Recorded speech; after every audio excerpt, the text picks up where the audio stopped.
সালাম দিয়েছি, শুরুতে অনেকে জবাব দেয় নাই। সালামের একটা আমল বলে দেই, এই আমলটা মনে রাখবেন। আল্লাহর হাবিব বলেন, কোনো ব্যক্তি যদি এই আমলটা করতে পারে আল্লাহ তাকে মৃত্যুর পরে জান্নাতে ঢোকায়া দিবে।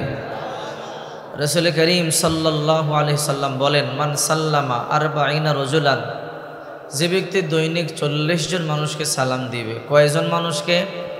ফি জামাতিনা ফরদা, একসাথে এক সালামেও 40 জনকে হতে পারে। একজন, দুইজন, তিনজন, চারজন, পাঁচজন করে ভেঙে ভেঙেও হতে পারে। লাইলা ওয়া নাহার, দিন রাতে। যদি কোনো ব্যক্তি দিন এবং রাতে 24 ঘন্টার ভিতরে কয়জন মানুষকে সালাম দিবে? 40 জন মানুষকে সালাম দেয়। মাতা দালিকাল ইয়াউম, আর ওই ব্যক্তি যদি ওই দিন মারা যায়, দাখলাল জান্নাহ, আল্লাহ তাকে জান্নাতে ঢোকায়া দিবে। আপনি যখন জান্নাতে যাবেন, hi hello, good morning, good evening, এই ভাষা জান্নাতে নাই। আল্লাহ তাআলা বলেন, ওয়া তাহিয়াতুহুম ফিহা সালাম, জান্নাতে শুধু একজন আরেকজনকে সালাম দিবে। সুবহানাল্লাহ বলেন। জান্নাতে যখন আপনি যাবেন, জিবরাইল ফেরেশতা, ওয়ালাহু সিত্তুমিআতি জানাহা, যার দেহের মধ্যে 600 পাখা আছে।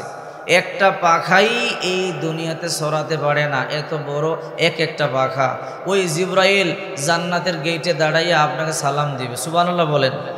আমি বলছি না, আল্লাহ নিজে বলছেন, ওয়াল মালাইকাতু ইয়াদখুলুনা আলাইহিম মিন কুল্লি বাব সালামুন আলাইকুম বিমা সাবারতুম ফানি'মা উকবাদ্দার। জিবরাইল ফেরেশতা, মিকাইল ফেরেশতা, ইসরাইলের মতো বড় বড় ফেরেশতা, দুনিয়ার সব পানি মাথায় ঢাললে তালুতেই শুকায়া যাবে, গড়িয়ে পড়বে না, এমন বড় বড় ফেরেশতারা আপনাকে সালাম দিবে, স্যার আসসালামু আলাইকুম ওয়া রাহমাতুল্লাহ। সুবহানাল্লাহ। কেন সালাম দিবে? বিমা সবারতুম ফানি'মা উকবাদ্দার।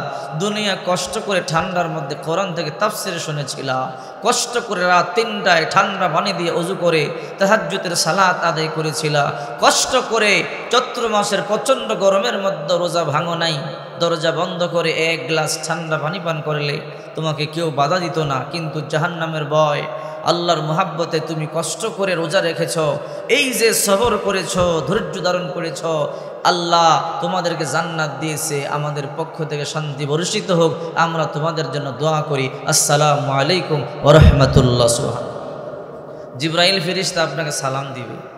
সাধারণ কথা, যার দেহের মধ্যে 600 পাখা আছে, একটা পাখা আমাদের পৃথিবীতে ছড়াতে পারে না।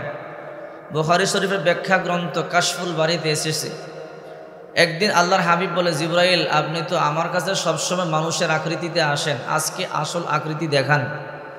জিবরাইল বলে, ইয়া রাসূলুল্লাহ, আমি তো অনেক বড়, আমার আসল আকৃতি প্রকাশ করা সম্ভব নয়। আল্লাহর হাবিব বললেন, এত কিছু বুঝি না, তোমার আসল আকৃতি দেখতে চাই। তো রসুল বললেন, জিবরাইল দেখাইতে বাধ্য কি বাধ্য না? হাদিস শরীফের মধ্যে এসেছে, আমরা যে পৃথিবীতে আছি সবচেয়ে ছোট পৃথিবী। কেমন? আমাদের এই পৃথিবী থেকে আসমানটা তেমন বড়, বিশাল মরুভূমির মধ্যে হাতের আংটি পড়ে গেলে খুঁজে পাওয়া যেমন সুকঠিন হবে, প্রথম আসমানে আমাদের এই পৃথিবীটা ছেড়ে দিলে আংটির মতো খুঁজে পাওয়া এর চেয়ে বেশি কঠিন হয়ে যাবে। রসুল বলেন না, রসুল করিম সাল্লাল্লাহু আলাইহি সাল্লাম বলেন, এই পৃথিবী থেকে প্রথম আসমানটা এমন বড়, আর প্রথম আসমান থেকে দ্বিতীয় আসমানটা ঠিক তেমনই বড়, আর দ্বিতীয় আসমান থেকে তৃতীয় আসমানটা এমনই বড়, এক একটা আসমান থেকে এক একটা আসমান ঠিক ওই রকম বড়। রসুলকে জিবরাইল বলল, আল্লাহর হাবিব, আমার সব পাখাগুলো আমি আকাশে ছড়াই, আপনি যে পৃথিবীতে আছেন ছড়াতে পারি না। আল্লাহর হাবিব বলেন, এত কথা বলবো না, দেখতে চাই তো দেখাও। তো রসুলকে বললেন, হুজুর আপনি চোখ বন্ধ করেন, যেহেতু দেখতে চান। আল্লাহর হাবিব চোখ বন্ধ করলেন। কিছুক্ষণ পর জিবরাইল বললেন, হাবিব চোখ খোলেন। আল্লাহ রসুল চোখ খুললেন। জিবরাইল বলে, হুজুর দেখছেন? আমি কিছুই দেখিনি। কিছু দেখেন নাই? বলে না, শুধু এতটুকুন দেখেছি, আকাশটা আলোক উজ্জ্বল ছিল, কিছু সময়ের জন্য অন্ধকার হয়ে গেল। আল্লাহ রসুল বলেন, এতটুকুন দেখছি। জিবরাইল বলে, নবীজি এটাই তো আসলটা। বলে, বুঝিও বলো। বলে, আমার 600 পাখা থেকে একটা ছড়িয়ে দিয়েছি তো গোটা আসমানটা ঢেকে ফেলে দিয়েছি। একটা, যার দেহের মধ্যে এমন 600 পাখা আছে, ওই জিবরাইল কত বড়? তার তুলনায় আমাদের অস্তিত্ব খুঁজে পাওয়া যাবে? ওই জিবরাইল আপনাকে আমাকে জান্নাতে সালাম দিবে, স্যার আসসালামু আলাইকুম, গেটে দাঁড়ায় থাকবে। সুবহানাল্লাহ বলেন। আশরাফ আলী থানভী রহমাতুল্লাহি আলাইহি একটা কিতাব লেখছে, কিতাবের নাম আল ইবকা। এই কিতাবের মধ্যে এসেছে, জিবরাইল একদিন বলল, আল্লাহ আমি জান্নাত দেখব। তো আল্লাহ পাক বললেন, জিবরাইল তুমি তো জান্নাত দেখতে পারবে না। বলে, কেন? বলে, তোমার সেই ক্ষমতা নাই। তো জিবরাইল বলল, আল্লাহ আমি এত বড় হওয়ার পরে যদি আমি দেখতে না পারি তো আপনার এই আদম সন্তান কি করে দেখবে? কথা বলেন ঠিক কি?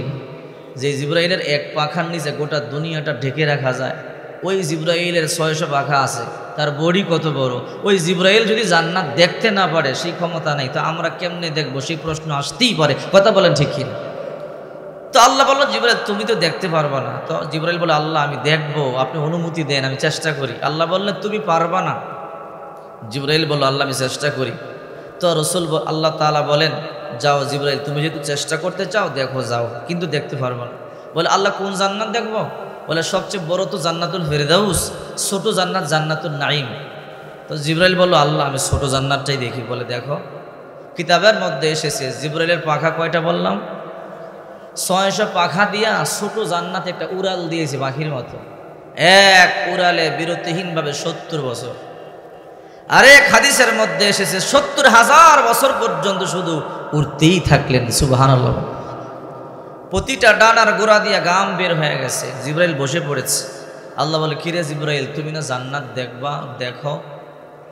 বলে, আল্লাহ মাফ করেন, আমি আসলে জান্নাত দেখতে পারবো না। তোরে তো আগেই বলছি দেখতে পারবি না, তো দেখার জন্য বারবার পিরাপিরি কেন করলি? বলে, আল্লাহ দেখে একটু খায়েশ মিটাইতাম যেন ঈমান বাড়ে। সুবহানাল্লাহ।